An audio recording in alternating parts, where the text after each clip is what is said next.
There's Obi, Scott.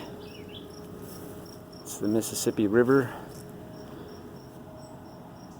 My new to me fat bike or fat tire bike. I bought used a little bit ago, so I'm gonna show you the Mississippi River Valley here from Point Ann, which is part of Pikes Peak State Park. This portion is actually kind of separated by a ways in distance from the main part of the park. There are some trails. This one obviously multi-use trail that I came up on my bike. You're looking across that Prairie du Chien there, McGregor, Iowa, near those barges, and then out that way is the Wisconsin River, and the bluffs you can see right there under those little cumulus clouds are the bluffs of Wyalusing State Park, which is in Grant County. That's Crawford County, Wisconsin, and then I'm standing in Iowa in Clayton County. And I'll show you one more little spot here. Obi's warm. I had to bring him water. Bring me water. It's 90 degrees today, very humid. So there's the bridge across the main channel of the Mississippi River that goes to Marquette, with a barge and tow boat pushing it upstream and under the barge, or excuse me, under the bridge right now. So very much a summer day here in the Midwest, and I'm going to talk a little bit about history, because seeing so you can't actually see the Wisconsin River, but when you go to Pikes Peak, the main part of the park, you can see the Wisconsin River at the base of those bluffs there, meeting the Mississippi River. Again, Prairie du Chien, McGregor, and then Marquette. And the noise you can hear, besides me talking and the birds singing, is a grain elevator, storage elevator here in McGregor that then loads their grain onto the barges on the Mississippi River. So that's McGregor and the grain elevator, which now has changed hands again. I don't know the current owner, the name of the current owner, so I'm not going to try to tell you because I don't know it. But that grain is then loaded onto barges, and usually taken downstream in the case of grain, but that barge probably has something else on it that's going under the bridge there right now.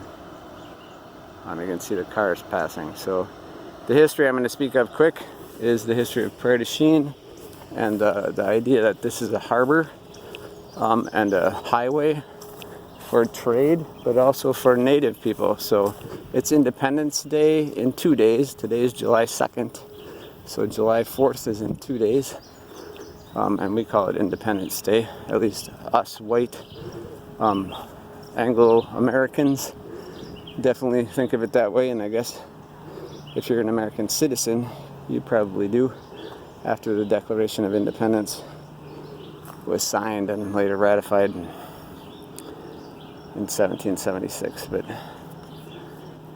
this town of Prairie du Chien is much older than that, and Marquette and McGregor too, because they were settled by white settlers as they were engaged in the fur trades, and it's still used as a highway. So they used it as a highway then, and you can see from the boats on it now, it's still being used as a highway. And again, from the barge that I showed you going under the bridge there, still a major thoroughfare. And before that, for the indigenous people. So the indigenous people of this area certainly used this as a highway to transport themselves and their goods for many, many years, including the fur trading years, to the French fur traders and the English fur traders. Today it's more of a highway for big, heavy industrial barges and for pleasure. So today, much of the craft on it are pleasure craft, or fishing, skiing, and just houseboating, swimming. Some of what you see in what's called McGregor Lake there, those boats are just hanging out and swimming, or just relaxing. So again, that's how these towns ended up being settled and are much older than the state of Iowa or the state of Wisconsin. So Prairie du Chien, I don't even remember the date for sure on it, but it was in the late 1600s that it was first settled by